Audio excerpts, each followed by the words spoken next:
Religions are instrumentality of spiritual destruction. They don't allow you to grow. They don't teach you about Sufism, mysticism, or magic. They actually tell you the opposite of what it is you're supposed to do. Right? Yeah. Have no other gods before me. Doesn't it say that in the Bible? Yeah. When they continue to exist outside of your belief. You're taught to turn away from God from the very beginning of your education, when your parents bring you to Sunday school, teach you to read the Bible in school or otherwise, and eventually you're going to come across that passage. You're going to be taught from an early age not to believe in the other gods that exist.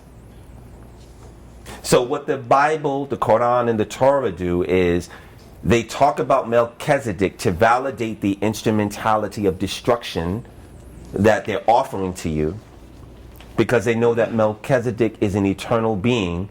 So they basically give you that to bait you, and then they tell you not to believe in the other gods. But Melchizedek is a god. Yeah, I understand. So they used him as a validation. And Melchizedek is more real than most of what is even written in the Bible, and the Torah, and the Quran, and the Alien Bible, and the Urantia book, and the Atrahasis, and the Era Epos. I'm saying that he pops up in so many different books, and I keep seeing him as Right. one different thing that keeps popping up. There's a good reason why he appears in all of those literatures. Right. And it is to validate the claim of what it is that they're offering to you. Basically, but one thing, as I said, it is, from what I've seen, it is possible to reach from man to godhood, right? The transition. To earn godhood, basically the transition. So That's what... How many of my students are here? Raise your hand. Raise your hand higher, Delisi. Don't be ashamed. I'm talking about like, Okay. To answer your question, is it possible for humans to reach godhood? Of course it is. And that's the reason why the prophets have been sent to teach you that. The caveat is that a lot of those teachings have been severely distorted, and most of them have been destroyed. And even moreover, a lot of them have not been 11:11, excuse me. You know I have to do this.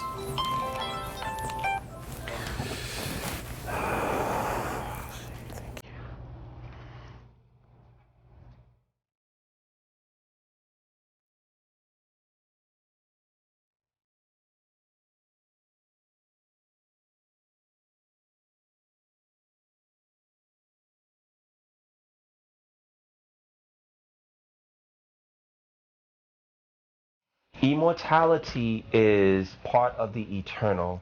It's also a birthright that the Creator wants you to tap back into. But because we've come so far away from the eternal, there are certain things that we're going to have to do to get back there. I'm going to give you some ways to find your way back home. I'm going to send you higher senses, prophets, avatars, exalted beings, and I'm going to leave you a trail that you will be able to find your way back to home. So we detached and cut ourselves off from the eternal and went into the external. And you have no idea of how far that is. It's so far that you could live 200,000 lifetimes and still not be able to get back to the eternal. Most people have gotten caught up in forgetting about the eternal part of themselves. So the Creator is like, I have to send them some help.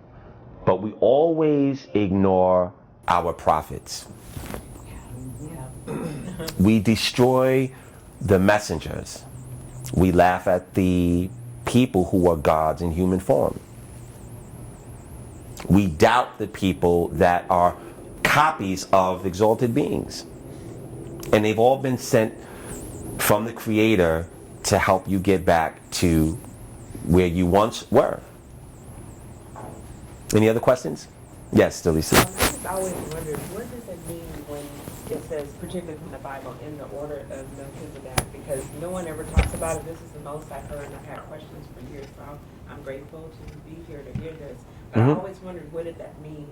You know, the one person was saying that it's for a tithe, but still that was not explanatory enough for me to encompass all of that, because that was very significant to me. But I knew it was more than that, but no one ever talked about it. Right. Okay, so I'll talk about both before we begin.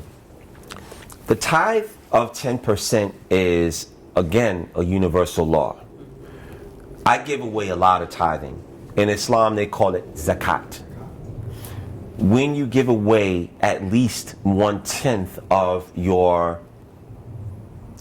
it's not just money. It could be your time, it could be your love, it can be just you giving a smile to someone. A lot of people don't like to smile. So the 10% that you're offering to people is something that will unblock some of the karmic planets that oppose your ability to have infinite abundance. 10% is all that it takes for you to have the flow and the turnpike of abundance flowing into your life. The people that get money and miser it, you know what a miser is, right? They grinch it, they hold on to it, they keep it in the mattress, they keep it in the bank, and they're very cheap and they don't like to spend any money. What they're doing is they are blocking their potential to receive more.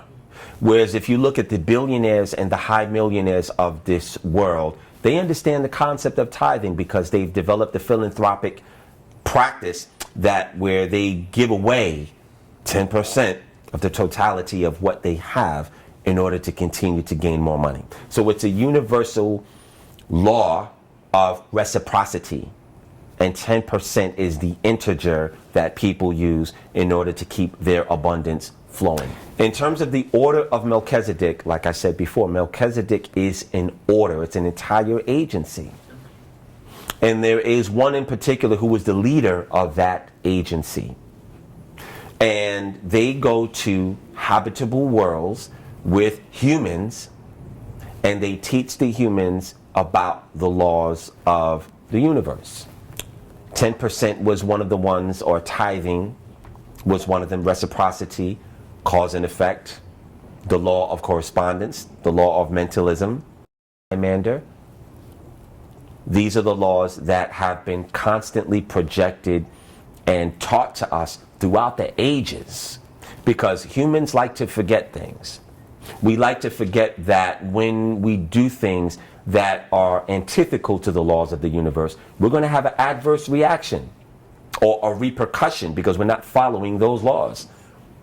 So certain people, beings, and entities have to incarnate in physical form and get you to pay attention so that you can follow the laws that they are offering and reminding you about. Humans love to forget about that. Tomorrow during Divine World, I'm going to talk about all of the races that were here, why they left, and where they went, so that that history is something that you have that's been kept away from you. There's a reason why a lot of the histories were destroyed. Can anybody take a guess why Alexandria was destroyed? History. That repository of information was our birthright, and it was destroyed. Why was it destroyed? So we can claim it.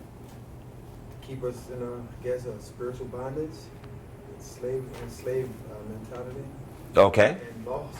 Okay. I think it was destroyed because it is so powerful. Whomever came across it was greedy. They wanted to keep it to themselves. They did not want to share it with those that it was meant for or anybody else. And in doing that, it created chaos in the environment, I believe. Okay. Both of you are right. I mean, that's partially what it is. Adrian? I have a question there. Was it literally destroyed, or was it symbolically destroyed, and whatever that information that was gathered from different corners of the world is kept somewhere. Okay, to answer the question, the vast majority of the volumes of divine edicts, epochs, and information and writings were destroyed. There was a portion of it that was not destroyed. And what was not destroyed, most of it obviously is in Rome, in the Vatican. Some of it is in Paris, in the Louvre. I've been to both places energetically. And 4 million volumes of writing. And when a tenth of that survives, just enough to keep the energy of the other destroyed volumes alive, it's a dastardly act. So to answer the question, by and large, why was it destroyed? It was because when you don't have a connection to your past, you'll keep repeating it. It's that simple. So when you don't know the mistakes that you made in Atlantis, in Lemuria, in other ages, you'll just keep doing the same things and bring yourself into destruction once again. That's why the decision was made. We need to destroy all of that information. And that was something that was done by a darker agency. And I don't mean melanin. Information, there was only like 3 depository of information around the world, and those was like what, one of the locations? Okay. It was a major location. Mm-hmm. It's like one was in like Brazil, one was in, and one was in They've had some Egypt. ancillary places in Mali, in Egypt, Somalia, but the largest storehouse of most of them were in Alexandria. And that's why they did it. And the reason why I believe that they did it because they wasn't melanated. It's not that they couldn't use it in some way, but the majority of them couldn't do it because they wasn't melanated. Because what wasn't melanated? What do you mean? The people that destroyed it wasn't melanated. That's partially one of the reasons why. And It's partially one of the reasons why. But what fueled the action of what they perpetuated was from a darker agency. They served dark brightness, if you will. They had another agenda to perpetuate the destruction of the humanity of Earth over and over again. So yeah, that was one of the reasons why. And Caesar had a lot to do with that. All of you have a pendulum and a manual, correct? Yes. Do you have one, Adrian? Okay. So what I did in your manual has some information, and I want you to really use this. We're not going to go through a lot of it today. We really don't need to. But as you're assimilating this energy fully into your body, I want you to refer to this because it talks about the attunements, what the attunements did, the purpose of it, and it also has information about me. The reason that the information about me is in here is because, and this goes for all of you, if you're going to receive divine energy from anyone, you should know who it is that you're receiving energy from. If you don't know who that person is, then you need to find out. Who are you that I should be receiving energy from you, and what is your background? What is your credulous? If you receive energy from people without knowing those things, you run the risk of receiving something that can be very destructive in your life. And that's why I am obligated to give you the information about who I am, where I received some of my energy from, and what side of the fence I am on. I am a light worker and a light bringer and a light bearer. I only deal with the light. Some people don't deal with the light, they deal with the dark. And they will initiate you onto a path of darkness. And that also will have major ramifications in your life. So I would just say, and I think all of you know this, don't ever deal with darkness because it's very alluring. And I'm going to talk about what that looks like tomorrow in detail. Some people will look at darkness and be so attracted to it that they'll get in bed with it and they'll be on the highway to hell, figuratively speaking. All right. So the information in this manual is about the energy that you've had, the attunements, where it comes from, and how it was created. Okay. The first thing that I'm going to do is give you all a pendulum class. The pendulum is a facility that you're going to need in order to read your clients and read other people. All right. So I want you to all take your pendulums out of the bag that it's in, and I'm going to show you how to utilize it. How many of you don't know what a pendulum is for? Raise your hand. Don't be as shy. I need more detail. I just have very limited understanding. Okay, that's fine. Is there a particular question that you had about the pendulum? Well, I know that when I was present in Las Vegas, I know that you watched to see that energy was flowing, for each client. Mm-hmm. But I was going to say, I'd never seen it in that magnitude. It was just more for a yes and no answer. Right. That was the understanding that I had about a pendulum. So I just wanted to know if there's more. I just want to know. There's a lot more. I am melodious fly. I am light, crystal, ultramagnetic, electromagnetic, spectrums, colors, and shapes, vibrations, libations, and salutations.